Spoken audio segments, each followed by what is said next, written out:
Hey everyone, welcome back. Today we're looking at the Polestar 4. This is the first time we've seen the Polestar 4 SUV or Sportback, whichever name you prefer, or Coupe, being driven on the actual road. This is quite amazing. Some of these shots kind of remind me of the Polestar 3 SUV when it was first filmed on the road for commercials. And I think this was done in China. So this is actually a really good move for Polestar. This has been long awaited, I must say. I've been waiting for this for quite some time to get some footage of this vehicle being driven around. To get an official commercial, at least, this has been quite a wait. And of course, immediately I knew I had to just make a video on this because it's something that I really enjoyed seeing. I really do like the Polestar 4. I think a lot of people will like it because it's a little bit higher off the ground compared to the Polestar 2. And we've seen that comparing the Tesla Model 3 and the Tesla Model Y, most people tend to buy the Tesla Model Y simply because there's slightly more room and it's slightly higher off the ground. For some reason, a lot of people are moving away from sedan and they're edging towards SUV more. And perhaps that just makes a lot of sense because modern SUVs are just as fast as sedans a lot of the time, and sometimes they're safer as well. There tends to be a lot of added benefits to SUVs. This particular SUV, the Polestar 4, while it might not look entirely like an SUV, some would say it's an SUV coupe, some would say it's a mid-size SUV. I think of this more as a sedan. I think of this vehicle more as a Sportback, a Polestar 4 Sportback. Now, this vehicle will be starting roughly around $60,000, and it'll be the fastest vehicle produced by the company thus far, compared to the Polestar 1, compared to the Polestar 2, compared to the Polestar 3. So this is quite a move. This is an all-electric performance coupe SUV. Now, when I think about the Polestar 4, it reminds me of the Audi e-tron Sportback.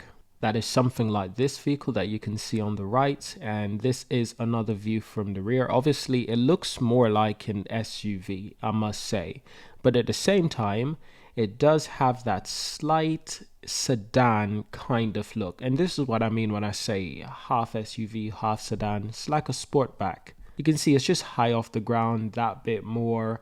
The rear window, it's barely visible, if any. Obviously, in the Polestar 4, there's no rear window. But I think what Polestar has done is really smart. It's really clever. Polestar will be utilizing the full use of cameras to assist in reversing and seeing through the rear window. There won't be any rear window. In fact, it's just cameras. And I think it works quite lovely in my opinion.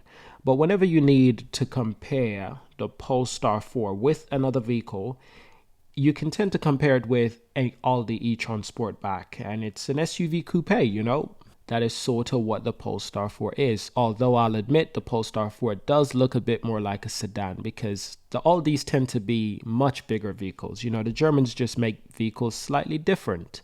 Regardless if it's Mercedes, BMW, Audi, they tend to be very similar, especially when they're edging into the SUV realm of things. They tend to be a little bit bulky. And not necessarily bulky in an American way, bulky in a very European way. But let's go through a few stats about the Polestar 4 as a reminder, of course. It's a powerful vehicle, of course, we know that. It's offering at least 272 horsepower rear-wheel drive and 544 horsepower all-wheel drive variant. So there will be two variants on this vehicle. There'll be rear-wheel drive and all-wheel drive. So that's actually quite brilliant for a lot of people. Now, it has an impressive EPA estimated range of around 300 miles for the former model. That's the 272 horsepower rear-wheel drive. So additionally, this vehicle will start being manufactured in Q4 this year. Of course, Q4 is just around the corner. In fact, we're getting eerily close to Q4, and it's crazy just how fast this year have gone, for good reasons and for bad, of course.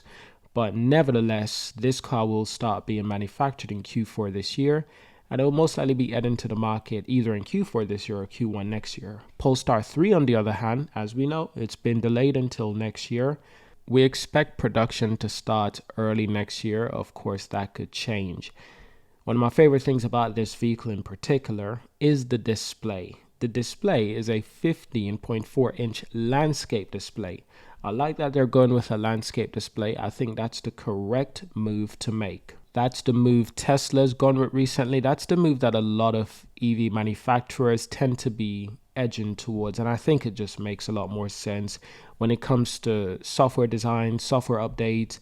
Landscape just makes more sense. And I'm kind of confused as to why Polestar didn't include landscape display in the Polestar 3, because that would have been a perfect opportunity. And it doesn't seem like the Polestar 5 or the Polestar 6 will be getting a landscape display. But imagine a landscape display in the Polestar 6 Roadster or the Polestar 5 GT sedan. That would be quite something. Now, let's take a look at the Zeekr 001 car. This is a very nice car. Interestingly, this platform is the same platform used for the Polestar 4 and for the Zeekr 001. That's perhaps why these cars look somewhat similar, when it comes to the hatchback kind of design. Of course, the Zeekr 001 looks a bit more like a sedan. However, once you go to the side profile, you start to realize there are some Polestar identity in this vehicle, especially towards the rear of this vehicle. So, same platform, slightly different design. However, general shape, it is edging slightly similar. So they're basically a sibling of cars. Just taking a look at the Polestar 4 right there, you can clearly see they're very similar in basics shape. But of course, from the first perspective, you might be thinking these cars look nothing alike. But it's once you look a little bit closer, you start to realize, okay, they do have some similarities here and there. It's not exact, and it doesn't create an issue. In fact, I'm actually quite happy that they went with this because it gave us the beautiful landscape display. It's the same thing that the Zeekr 001 has, landscape display. If you take a look at the interior of both vehicles, you realize that there's also a lot of similarities with both vehicles. Of course, the interior of the Polestar does tend to look a bit more Swedish, a little bit more Polestar-like, a little bit more Volvo-like. And of course, the Zeekr 001 tends to look slightly different. But nevertheless, I do like both vehicle design. And to be honest, they're almost underneath everything. They're built upon the same principle when you take into consideration the platform and potentially the drivetrain. I don't think they're using the same drivetrain. However, I could be wrong, because what Geely is doing is something similar to what VW has done with Audi, Volkswagen, Porsche, Lamborghini. And I'll say Aldi's and Lamborghini, they tend to have a close relationship. You'll find a lot of Lamborghinis using Audi engines, I believe. And you'll find a lot of Audis using VW engines. And you'll find a lot of Seats, and that's how it goes. Now, Porsche, on the other hand, tends to do their own thing. And that's a strange relationship Porsche and VW have. They have a strange relationship because Porsche owns Volkswagen and Volkswagen owns Porsche. It's a weird relationship, but it works. It's an interesting history. I might do a video on that, on the ownership and the confusion between the ownerships. But hopefully we don't get a similar case with Geely. Or should we? Should Volvo own Geely instead of the other way around? Will Volvo provide Geely with better leadership? Or is it the other way around where Geely tends to be the leader in that partnership? It's more than a partnership. Volvo is basically a subsidiary to Geely. Geely is the parent company of Polestar and Volvo and Zeekr, of course. But yes, that is it for this video. I hope you enjoyed it. A little update on the Polestar 4, a new commercial. Thank you for watching. Subscribe to see more, leave a like, leave a comment, and I'll see you in the next one.